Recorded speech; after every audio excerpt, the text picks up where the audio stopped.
Welcome to our guide on how to unblock someone on Snapchat. Let's break down the process into simple steps. 1. Open the Snapchat app on your Android device.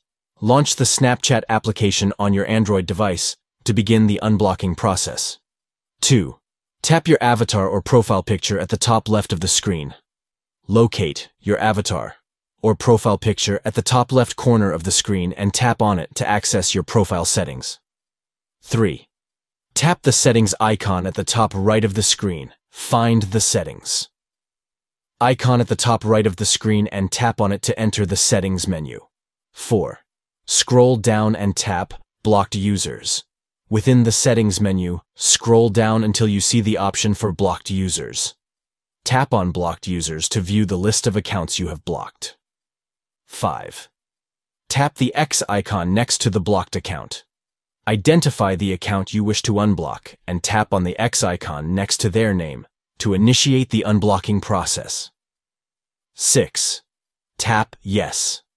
A confirmation message will appear asking if you want to unblock the user. Confirm your decision by tapping Yes to successfully unblock the account. By following these step-by-step instructions, you can easily unblock someone on Snapchat and resume interactions with them. Thank you for watching our guide. Enjoy reconnecting with your contacts on Snapchat.